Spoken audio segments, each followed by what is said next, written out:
Comemorou-se este sábado, em Constância, o centenário da primeira escola mista do concelho, instalada naquele que é hoje o edifício da Biblioteca Municipal Alexandre O'Neill. A data foi recordada também com uma exposição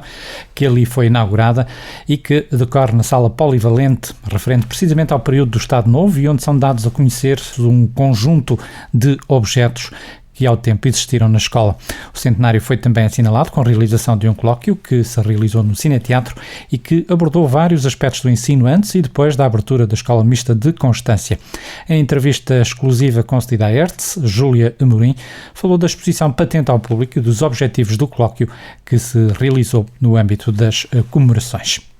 Acabou de ser inaugurada a exposição que no fundo retrata uma sala de aula na época do Estado Novo e portanto todos nós, ou quase todos nós, estamos recordados dessa altura e portanto pretende de alguma maneira essa exposição, que vai estar patente durante o mês de dezembro,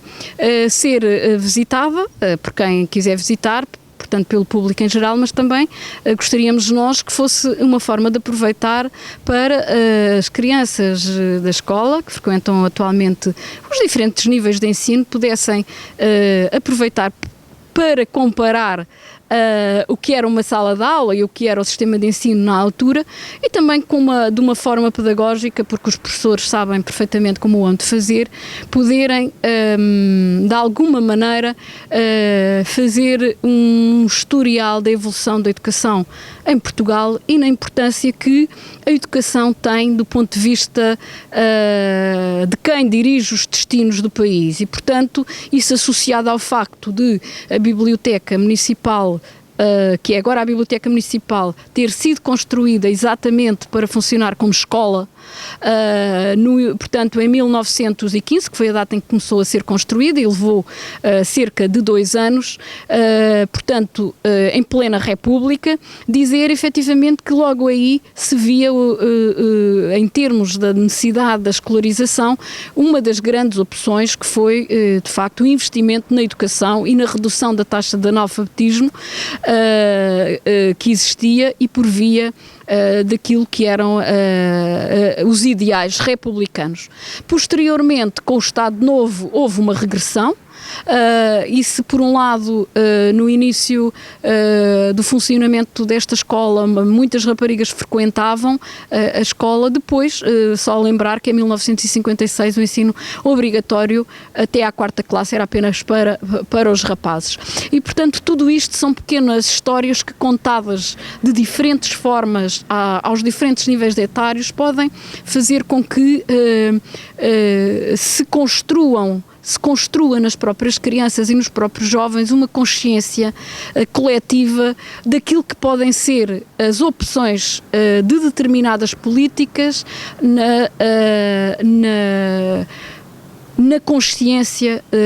do próprio povo. Eu tenho algum receio que quem visite a exposição que está na Biblioteca Municipal e veja ali uma sala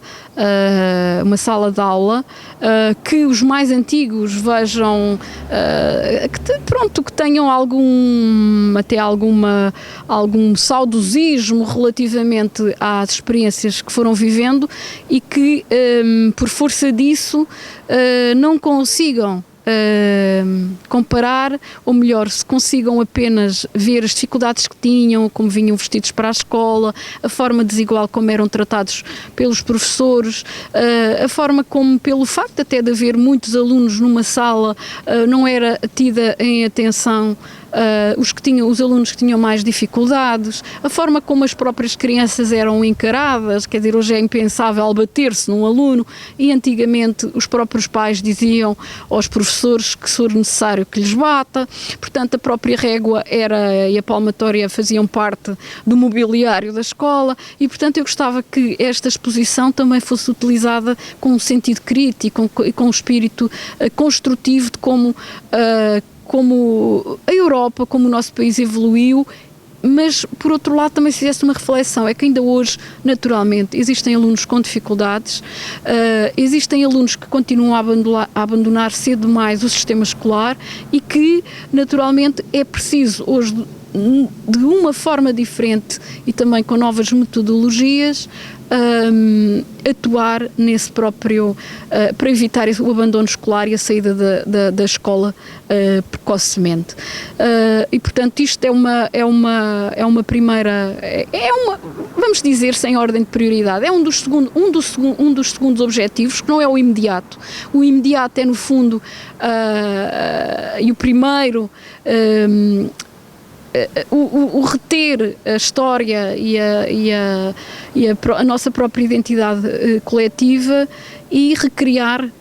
também aquilo que os nossos antepassados viveram e as dificuldades que tinham para ter oportunidade para aprender. E muitos queriam aprender e não puderam fazê-lo. Ainda há pouco eu falava com a minha mãe, e a minha avó, que nasceu em 1910, portanto ela apanhou a República, tinha possibilidade de frequentar a quinta classe, ainda começou a frequentar a quinta classe, um pouco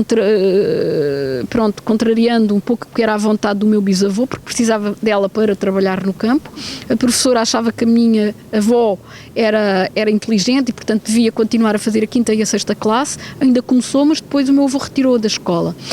Mas, portanto, reparem, portanto, 1910, isto passava sem ser 1920, talvez. E, portanto, nessa altura,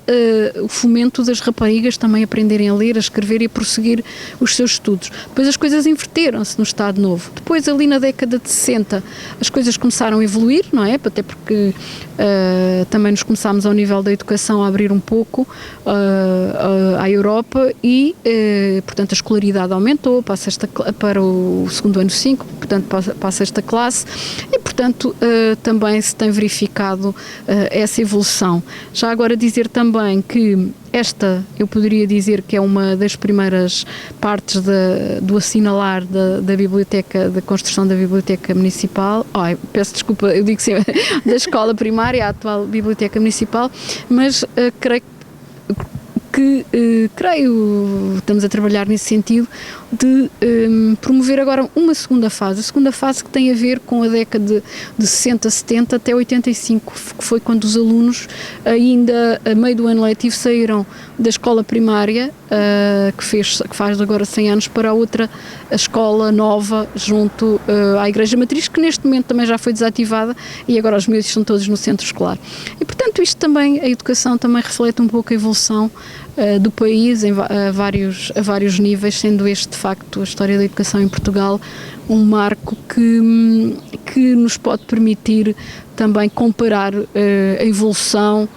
do que foi o nosso país nestes últimos 100 anos.